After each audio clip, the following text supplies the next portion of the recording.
안녕하세요. 대단히 반갑습니다. 수필을 읽어주는 남자 자한형 이종수입니다. 이번 시간은 627번째 시간으로 빈센트 반 고호 포라는 글을 읽어드리도록 하겠습니다. 빈센트 반 고호 포. 테오의 결혼에 충격을 받아 길을 잘랐다는 설이 나왔다. 동생인 테오를 너무나 아껴 테오가 결혼할 때 가족들이 그 사실을 고호에게 알리지 않았으며 고호는 나중에 이 사실을 알고는 3번이나 졸도했다고 한다. 하지만 이후로 테오의 아내와 그 아이도 많이 사랑했으며 고호는 대체로 테오의 가족과는 사이가 좋았다고. 그러나 정작 자신의 가족들 중에선 자신을 이해해 정신적, 물질적으로 도움을 줬던 바로 아랫동생 테오와 자신과 같이 예술가의 길을 가려는 작가 지망생 여동생 윌에게만 한정된 것으로 다른 형제들, 자매들과의 사이는 매우 좋지 않았다. 아를 시절 뜨거운 햇볕 아래 모자도 안 쓰고 그림을 그리던 게 정신병 원인이라고 하는 주장도 있고, 압생트를 많이 들이켜 마시며 스스로 망가진 것도 원인이라는 주장도 있다.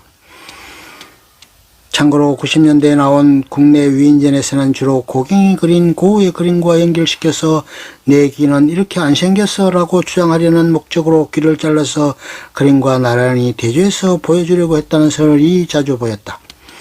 2009년 고흐의 귀는 사실 폴 고갱이 펜싱검으로 잘라냈다는 주장이 프랑스 일간지 르 피가로에 보도되었고, 2011년 TV 프로그램 신비한 TV 스프라이즈에서 이 내용이 방영되었다.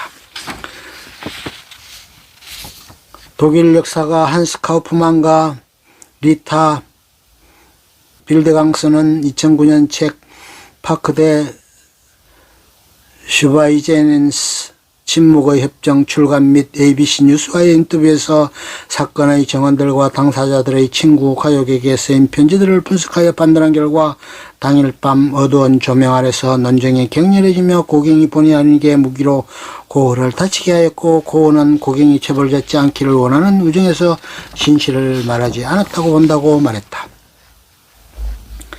1차적으로 아릴 시립병원에 입원한 고흐는 이듬해인 1989년 1월 7일에 퇴원했다. 아를 시립병원 내인은 고흐의 예술성을 긍정적으로 보았는지 그림을 그리고 싶어서 태어나고 싶다는 고흐의 열망을 받아들여 주었다. 그러나 고흐는 물감이나 석유를 먹으려 드는 발작 증세를 보였고, 결국 아를 시민들이 고흐를 강제로 입원시키라고 민원을 넣었을 정도였다. 결국 2월에 고흐는 다시 병원에 입원했다. 그러나 레이는 낮에는 집에 가서 그림을 그리고 밤에 병원에 돌아오게 하는 식으로 안정을 취하게 해주었다.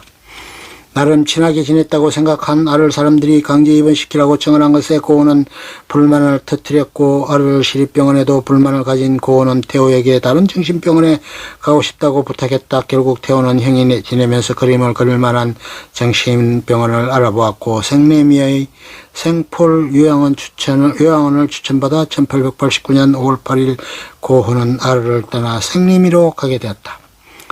아르에서 고흐와 그남에 친하게 지낸 건 롤랭 집배원 가족 정도였다. 롤랭 가족이 이후 마르세유로 옮겨가면서 연락이 뜸해졌지만 고흐는 이들의 초상화를 많이 그렸다. 생레미 시절.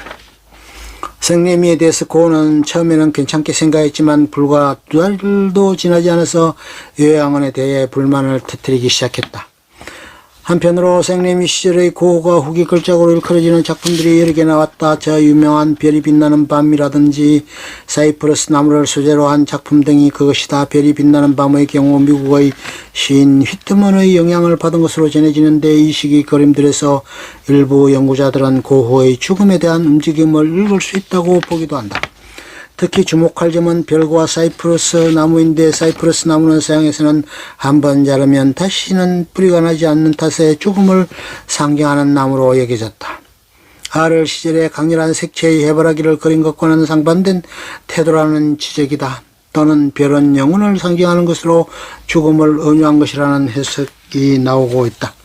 그리고 살아생전 전혀 인정받지 못하고 고독하게 죽은 듯한 느낌이 강한 고흐의 이미지와 다르게 그는 이 시기에 슬슬 몇몇 전시회에 그의 그림이 초청받고 호평받으며 서서히 이름이 알려지고 있었다고 한다. 그의 생에서 유일하게 그림이 팔린 시기도 있대.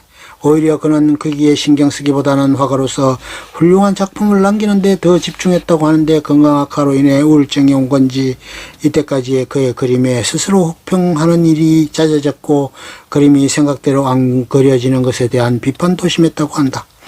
또한 화가가 된 지 10년 가까이 경제적으로 독립하지 못한 그가 태호에게 짐이 되고 있다는 생각도 또한 그의 주기적인 발작에 대한 불안감도 엿볼 수 있는데 만일 내게 정말 심각한 발작이 일어나서 그림을 아예 못 그리게 되면 어쩌지 하는 말까지 했다고 한다. 동생 태호에게 가뜩이나 경제적 부담을 주고 있는데 잘못하면 아예 거동도 안 되는 반신불수 상태까지 갈 수도 있다는 것은 그 자체로 큰 정신적 부담이었을 것이다.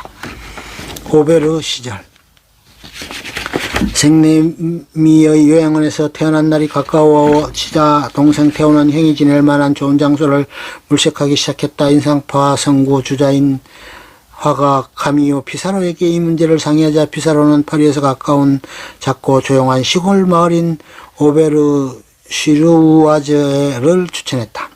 오베르는 파리에서 가까운 편이면서도 밀밭과 자연 풍광이 좋은 시골 마을이라 이미 여러 유명 화가들이 오베르에 가서 그림을 그리곤 했다.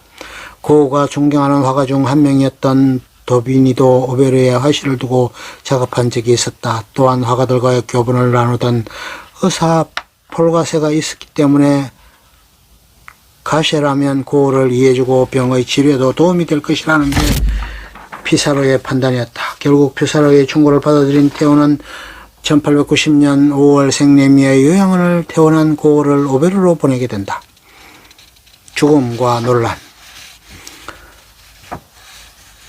1890년 7월 27일 고우는 결국 쇠약해진 몸과 정신을 이겨내지 못하고 프랑스제 권총인 7mm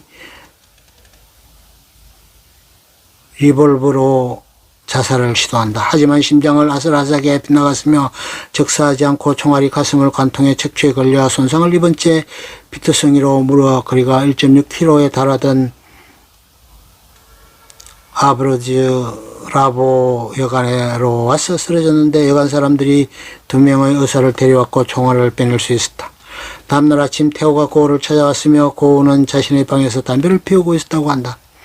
당시 의식도 있었고 스스로 담배를 피울 정도로 상태가 좋았지만 고우는 총알에 의한 감염으로 고통스러워하였다. 그리고 그는 이틀 후인 1890년 7월 29일 숨을 거두었다. 그의 죽음에 충격을 받은 아우 태호 방고도 정신병이 생겨 형이 죽은 지 6개월 후인 1891년 2월 25일 34 나이로 형을 따라갔다. 직접적인 자살은 아니었지만 사실 자살 같은 죽음이었고 형제는 나란히 곁에 묻혔다. 빈센트와 테오 두 형제의 죽음에 매독이 연루되었다는 주장이 있다. 사실 매독은 그 당시에는 워낙 흔한 질병이었으며 무수한 예술가들이 이 병에 시달렸기에 예술가라면 당연히 걸린다고 생각하는 사람도 있을 정도였다.